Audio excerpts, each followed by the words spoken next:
Hey guys, my name's Khadroth, and today I'm going to be talking to you about Jacques de Molay. Now, Jack is definitely an interesting unit from the stance that she is our AoE quick foreigner archetype that we see. Now, we have had one before her, and that was, Voyager. Voyager had a very interesting kit, but Voyager ultimately was in a bit of a damage bind when he came out. So when Jacques de Molay comes to us here as a limited unit this Halloween, she ends up already just representing a lot of what Voyager could do, but with more firepower. So it's a very interesting issue because now Voyager has had quite a bit of buffing done to him over time here and now ends up in a much better spot, I think. But Jack is no slouch, and we're going to talk about that as we go through the kit. But first, a little bit of a warning here. While yes, she does have a banner here at Halloween, her next banner is actually going to be with the 25 million downloads campaign sometime around next May. And the reason I'm going to point this out to you is because this banner in particular is not that bad of a banner. There are quite a few 5 stars here, and due to the pity system, they will each have their sole day basically to be on rate up. But on top of that, you also end up with some rare craft essences here, particularly Honey Lake. Now, it is part of a 3-way tie for a 5-star rate up CE, so don't expect a whole lot of copies of this, but if you just maybe need the one copy, or maybe need one copy to finish off an MLB, might not be the worst place to roll, considering just depending on what you're trying to do. Also keep in mind that Jacques de Molay's pairing for your Halloween banner here is going to be a pairing with a permanent SR. So depending on how much you end up rolling in Fate, there will be opportunities to actually, potentially acquire Zenobia. She does have other banners, and even this particular download campaign will also be the return of our SR ticket. But again, I'm going to say probably better not to use your SR ticket on a permanent unit because it is very difficult to get your hands on some of our story locked units that will appear here. Just up to you to determine what you want to do. But again, thought I would give you guys that PSA there. So let's go ahead and talk about Jacques de Molay's kit. As you guys can see, again, we already said that she is an AoE quick foreigner. That's going to be an interesting thing in and of itself. She does have not the best attack stats. So you might be thinking, well, Cad, you said she actually had pretty decent damage. She does, and we're going to talk about that here in a minute. She does end up having 16k health, though, in order to offset that, which is very beefy. Definitely a lot better in that regard, as this is some of the highest in the game in that regard. So as you guys can see, she's also Earth attribute here. She is 148 star absorption. This is good star absorption. It's kind of essentially like an archer would have. Again, 14.7 star generation, which is not bad either, given the fact that we are a quick unit. And then a 0.78 NP gain rate, which it's certainly not the worst. It could have certainly been worse, but I'm going to say there's still some concerns about NP generation that we're going to talk about here in a minute. She does have an NP charge defense rate of 3%, but that is our standard, and a death rate of 5%, which is really low and definitely something good if you're going to be trying to take her against death proc enemies. She is neutral evil as her alignments. The evil will certainly be exploitable, but neutral is not very easy to actually do anything about. She is female gendered, which is certainly going to be confusing for those of you guys that have followed the arcade storyline. I'm not going to talk about that. We'll let that be revealed via the story. And then basic traits here, she is divine, existence outside the domain, hominide servant, humanoid, servant, threat to humanity, and weak to anima elish. And you can see here she has a double quick, double buster deck. Now, thanks to having NA's clairvoyance here, we can look forward at someone like, say, Summer Shisho and know that Scotty is basically, Summer Scotty, not Summer Shisho. Summer Scotty is going to end up giving us sort of that capability of popping off with not only our quick, but also our buster crits. So definitely not a bad thing to have at this point if you're a quick-oriented unit. The double up with buster here does mean that damage capability will be pretty solid.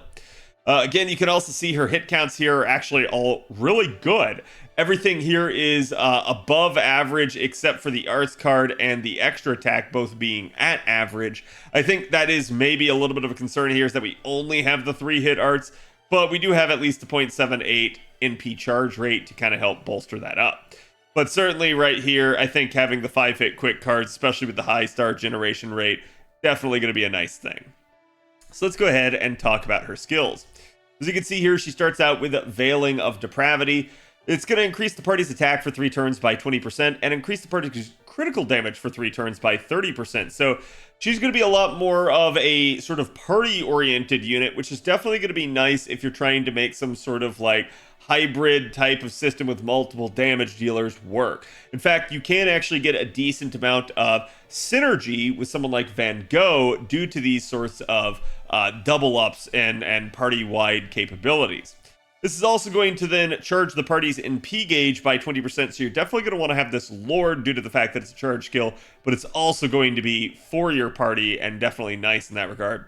And then it's also going to grant them evil alignment except herself for 3 turns, which if you'll remember, she doesn't really need evil alignment herself as she already has it. So basically, this is going to make everybody else in the party evil in the sense that you might want to buff someone who is. This is all on a 6-turn cooldown, so nothing too terrible there. And then we go to our second skill here. Now this is, again, going to grant self invincibility for 1 turn, which is just a nice, solid, hard defense skill. Definitely like this, especially for survivability. And then the ability to charge her own NP gauge by 30%. So now you'll denote that she had a party-wide charge of 20%, kind of like, you know, 2 of Waver's skills, or maybe even Oberon's first skill. But then she also ends up having a self 30% there, giving her quite a bit of charge capability. In fact, you're going to end up seeing this with another unit that comes later this year in the Tunguska event. So it's definitely a little bit of a prototype that they used for another unit upcoming. But definitely a nice thing here, as again, that 30% is going to make it so that you want to lure it, and really going to make her into a 50% charger herself. She's also going to then grant invincibility to allies with evil alignment except herself for 1 attack, 1 turn. So not the full 1 turn duration, but certainly nice that they at least get 1 hit of it. So this is sort of going to almost be like David's Harp of Healing, but instead it's invuln, something that's going to be a nice like party-wide protection capability, and this will help maybe keep the supports alive in the case of a stray NP getting fired off when you least expect it. Again, all on a 6-turn cooldown, which on a hard survival skill that also protects the party, that's actually some decent economy there, considering it's also a 30% charge skill. So certainly a really powerful skill right there. And then our third skill here is Innocent Monster A. It gains critical stars every single turn for 3 turns of up to 10, so it's sort of like an MLB fragment of 2004. Or sorry, fragment of 2030, not the Mystic Code. And increases her own quick performance for 3 turns by 20%. So not the best in terms of steroids. In fact, this is going to be where some of our concern about NP generation is going to come in. We kind of saw the same issue with Voyager when he came out as well, is for some odd reason, they are really scared of a lot of quick units and they don't like giving them a lot of quick up or a lot of NP gain in order to actually help them have good refund numbers. So again, it's still 3-turn duration though, so you're going to want to pop this right off the bat, pretty much on a 3-turn. And it's also going to increase her own damage against enemies with curse status for 3 turns. This is something you're really going to want to pay attention to for later. As again, it is a nice sizable power mod of 50%. And remember, the difference between power mod and super effective is super effective damage can only come from an NP. Power mods can affect not only the NP, but also carding and any other type of damage you'd be doing. So really, really good there. All on a 5-turn cooldown. Well, the devs take a look at Molay and came back and said, hey, you know what? We kind of need to give her a little bit of a buff, so let's go ahead and do this. Now, this was an interesting one. I definitely saw some people groaning about it, that it was not what, you know, Molay needed. I think it's still a really good buff for Molay. It's just, yes, Molay still has some concerns. So what they do is they end up basically not tweaking anything else on the skill, but just adding a new effect that is a self on-attack activate debuff for 3 turns that inflicts curse with 500 damage for 3 turns to an enemy whenever she normal attacks that activates first. The reason this is also good is because this means that you can sort of pre-card an NP now, or again, just any amount of carding will make the actual cards do more damage due to the actual power mod of this skill. So as long as the target isn't curse immune or debuff immune in some way, you're going to be, just amping the power of your cards and your NP by 50% by utilizing this. So really, really a solid thing to add. And again, it is a 3 turn duration, so you can kind of use it as you need. I think the only concern here, honestly, with this skill will just be the consistency of it, because you're going to be needing Molay's cards for something like that. But it's not the end of the world. There are other ways to apply Curse. And so as we start looking at the passive skills here, you can see she has Existence outside the domain A. And again, that's going to give her the ability to gain 2 critical stars every turn, increase own debuff resistance by 10%, and territory creation A. That's going to increase her arts performance by 10%.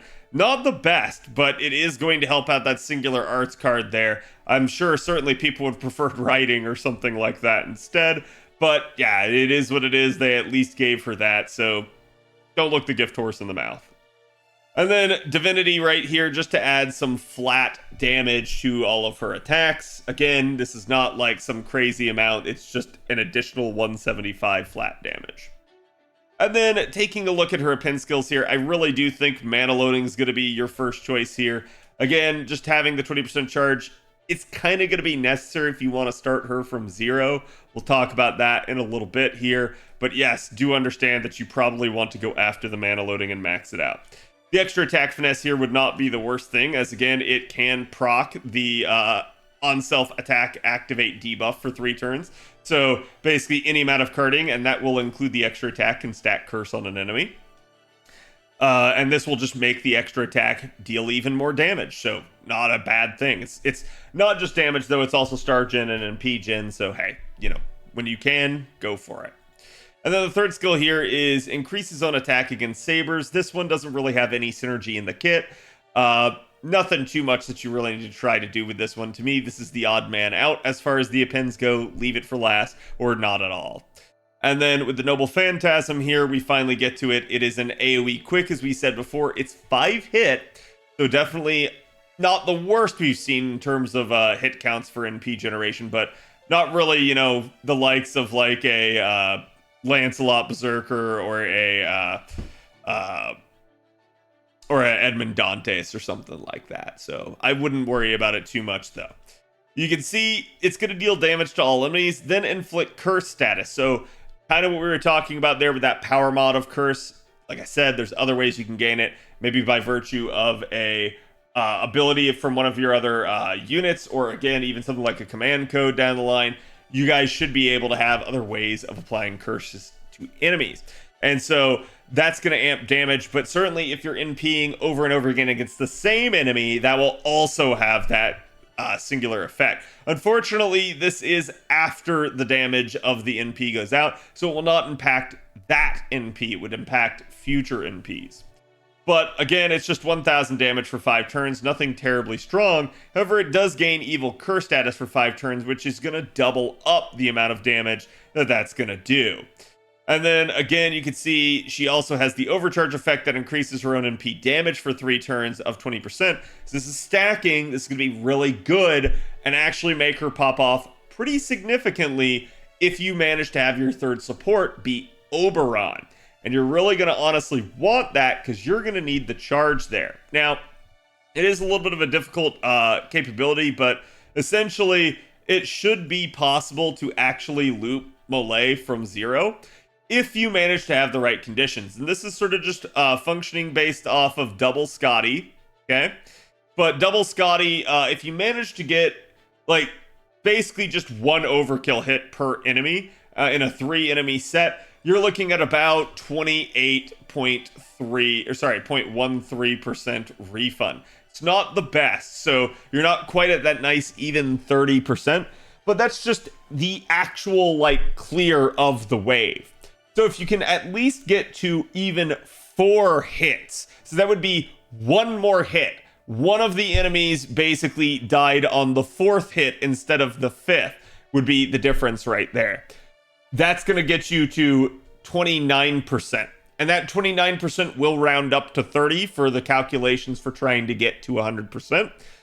Don't worry about that. the whole point would be that's kind of what you're going to want. You're going to want at least one more overkill hit than otherwise is standard for killing the enemies. And at that point, you should be capable, if you can do this on, like, say, back-to-back waves of running, say, like, double Scotty and Oberon as your support setup, and then have a maxed out mana loading skill. And that's against neutral enemies. That should get you those numbers. If you're starting to work in things like assassins or things like berserkers, those numbers are going to go down from there, so just keep that in mind. She's a very tight Black Grail looper, but she can do it in decent circumstances. So just keep that in mind, that the overkill hits are going to matter for her especially. But it's not too hard of a metric to do that, because again, like I said, if you're going up against 3 enemies, you're going to get 3 overkill hits if you kill them all.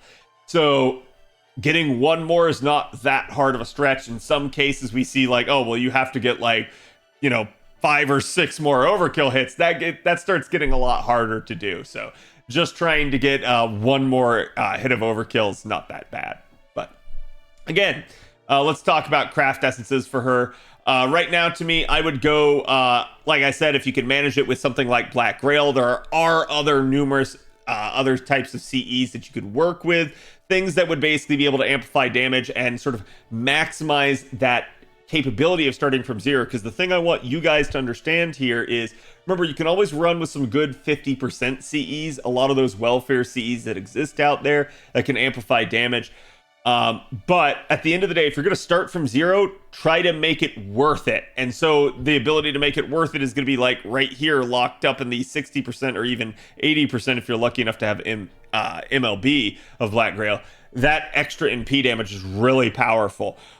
Same thing, we can look at something like, say, Chocolate Heaven here. This is from an older Valentine's Day event. This one would also be starting from 0, but this will increase NP gen and NP damage and quick performance by 15% each. And this is going to be more powerful than one of those 50% starting charge CEs. So this would make it a lot more worth it. If you're looking for a decent 50% CE, obviously there are plenty of options, but as far as good quick ones go, there's actually not that many at the current point in time. I would point you to Traces of Christmas here. It's not too terrible. Again, it's going to have NP generation rate of 10%, which is going to help out that sort of like fine line there. But honestly, if you're able to start with the 50% C, that just means you have even more charge capability to work with. So it's not going to be nearly as tight in the first place. So it's just up to you. You can try to find something like, say, Holy Night Supper or something like that. But those are older CEs, a lot harder to get your hands on. So it's tough to recommend these sorts of CEs nowadays until, the devs actually end up bringing them back to us on a consistent basis. And then actually JP just had one that I really want to mention, and this is during their event at the moment, their World Tour event with Wangina. They have a CE that is welfare. It is all attack scaling. It is starting charge of 50% and a power mod of 25% on enemies that have curse status on them. So definitely pretty strong if you're in some sort of challenge environment with her, or again, if you're hitting the same enemies multiple times, or if you just have some sort of capability of applying curse before the damage goes out. In any of those scenarios, this CE is going to be really good for her, as it's just a very strong power mod. But let me real quick here pull up the NP damage just to give you guys an idea of where she sits. And again, as you guys know, this spreadsheet is something that I would not take as gospel. It is just a good sort of idea as to like where things sit with regards to other members of the class.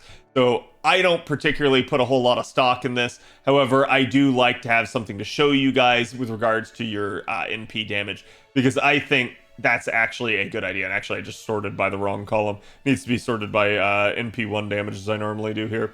And then we'll factor out the single targets because we don't need to see them at the moment. Now, I think the big, elephant in the room is going to actually be Kukulkan. We have seen, obviously, Summer Abbey get some attention here, and Voyager gets some attention, as you can now see up here. But Kukulkan's going to be the one that everybody just sort of ends up chasing, because, well, it doesn't appear to be that strong right here at MP1. That's MP1 without any of the extra effects right here, and you can see the damage starts getting kind of nutty if you're able to actually synchronize any of those effects. So I do think that's a bit of a concern. You also have Mysterious X idol right here that you guys should have gotten earlier this year. That will be MLB at 33.